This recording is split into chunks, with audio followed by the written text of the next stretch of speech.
নীতি এবং আদর্শ আইডিওলজিকে সামনে রেখে আমরা একটা দুর্নীতিমুক্ত সরকার এবং দেশের এবং দেশের জন্য আমরা কাজ করতে চাই।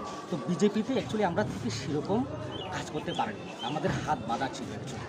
তো সেটাকে আমরা যে আইডিওলজি বিশেষ করে মহারাজার অনুপ্রাণিত হয়ে ওনার কথায় আমরা সন্তুষ্ট হয়ে স্যাটিসফাইড হয়ে আমরা 12 ভোটার 4 ফ্যামিলি আমরা আজকে পদত্যাগ করলাম, ওদের পার্টি ছেড়ে আমরা যোগদান হয়েছি। ভবিষ্যতে সব মানুষের জন্য কাজ করব। আমি বিশেষ করে আমি তো এসছির জন্য কাজ করতে চাই, আমার দাস ভাইয়ের জন্য। তো এডিসিতে যেখানে যেখানে দাস সম্প্রদায় এসছি বিশেষ করে ওদের জন্য এবং অন্যান্য জাতি উপজাতি সবাই মিলে আমরা রাজার হাতকে শক্ত করবো, ভালো একটা দুর্নীতিমুক্ত একটা সরকার আমরা দেব।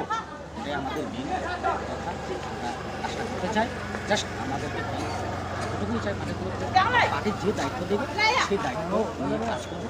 যেখানে বলবে যেতে সেখানে আমরা যাব এবং আমরা রাজার হাতকে আরও শক্তি থেকে শক্তিশালী আমরা করবো। আরও লোকজন আরও অপেক্ষা করছে, ঘরে ঘরে বসে আছে, অনেক ফ্যামিলি আসবে, ধীরে ধীরে আসবে। এরা তো অনেক ভয়ভীতি দেখিয়ে মানুষকে আটকে রাখে, হাত বেঁধে রেখেছে, ভয়ভীতি দেখি। তো বিশেষ করে আমরা উন্নতির জন্য ধারাবাহিকভাবে উন্নতির জন্য রাজার আইডিওলজিতে আমরা কাজ করি।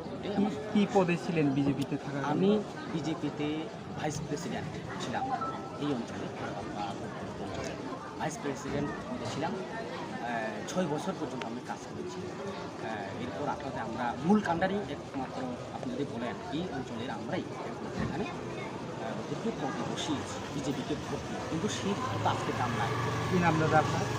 আমার নাম সমীর দাস, আমি বিজেপির ভাইস প্রেসিডেন্ট পদত্যাগ করে আজকে ত্রিপুরা মহাদে একজন সাধারণ কর্মী হিসাবে আমি এসেছি।